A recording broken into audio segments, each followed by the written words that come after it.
Assalamu alaikum wa rahmatullahi wa barakatuh. Alors j'aimerais vous partager ma recette de macro inspirée d'une recette que j'ai vue sur internet et je crois que c'était de délice quelque chose mais je sais plus quoi, j'ai oublié le nom. Donc pour cela il vous faudra 350 grammes de semoule moyenne x 3, donc 1,50 kg, 35 centilitres d'eau, 250 grammes de beurre, à compléter avec de l'huile, de la pâte à date ou de la pâte à figue et du sirop d'érable. Je prends le sirop d'érable parce que je le préfère au goût par rapport au miel. Voilà. Donc pour commencer, il faudra faire du beurre clarifié. Donc soit vous le faites chauffer, vous enlevez directement le petit lait, ou bien vous le mettez dans un bol, vous laissez au frigo et le lendemain vous allez le laver en fait, à la main, vous enlevez le petit lait et vous frottez quoi, ou avec une cuillère. Ensuite vous allez refaire fondre le beurre. Et là, vous allez en fait le mettre dans un verre doseur et compléter jusqu'à 40 centilitres avec de l'huile. D'accord? Moi, j'ai mis de l'huile de tournesol. Voilà.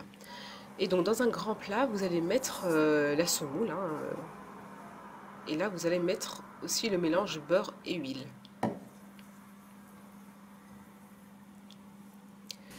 Vous allez mélanger le tout et vous allez en fait faire en sorte que la semoule, elle intègre bien le gras en fait.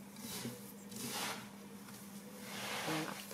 Ensuite, vous allez laisser reposer pendant 24 heures. Moi, j'ai laissé 24 heures, mais vous pouvez le faire aussi 1 heure ou 2 ou 6 heures, en fait, le plus longtemps que vous pouvez.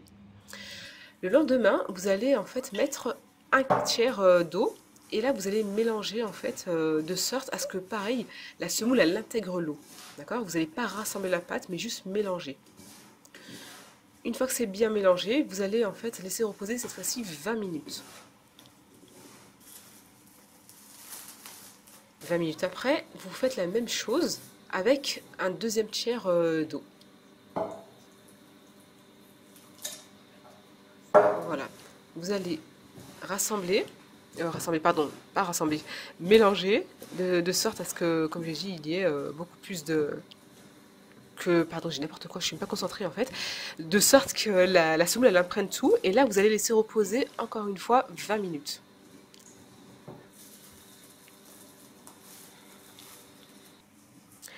Et la troisième fois, vous allez mettre toute l'eau. Et pareil, vous allez d'abord dans un premier temps mélanger de sorte que l'eau elle aille dans toute la semoule. Et ensuite, vous allez rassembler.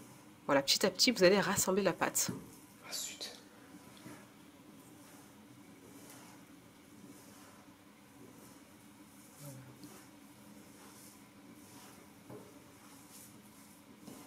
Je vous laisse les étapes, hein. Moi j'ai pris mon temps et c'est une pâte qui est vraiment agréable à toucher.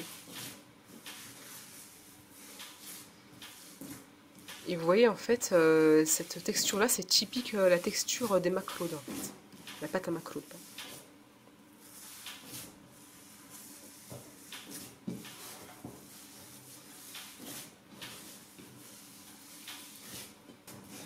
Ensuite, vous allez en fait diviser la pâte en 4. Vous allez faire 4 petites boules en fait.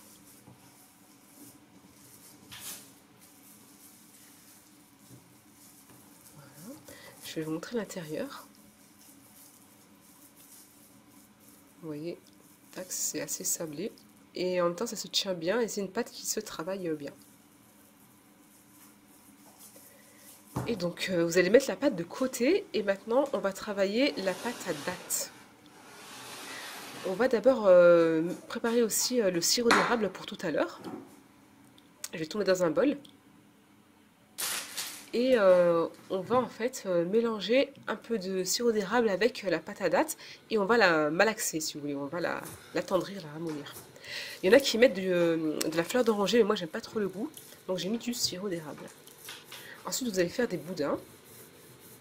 Là ils sont épais, mais par la suite je les ai fait beaucoup plus petits. Et vous allez prendre un morceau de pâte, d'accord? Vous allez faire un rectangle, pardon. Et avec le pouce, vous allez faire creuser une sorte de tunnel, quoi. Sur les côtés, vous allez en fait remonter les beurres, les affiner, les remonter. Et vous allez mettre à l'intérieur le boudin de date. Vous pouvez le faire beaucoup plus fin, comme je vous ai dit.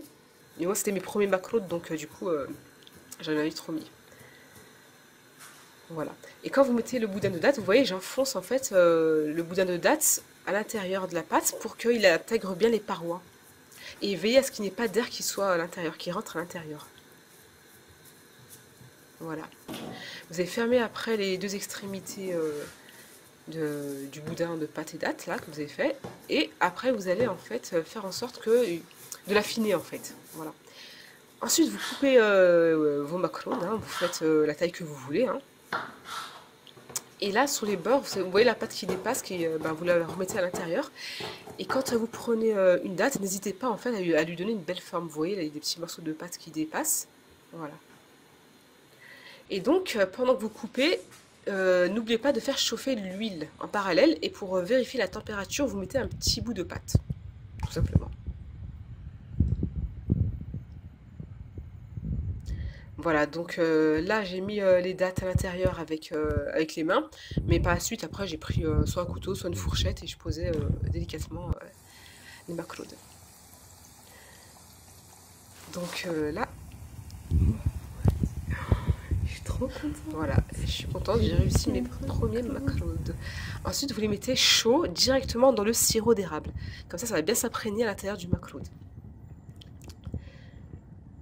Voilà, et en attendant, en parallèle, vous faites cuire les autres macaroons, bien sûr.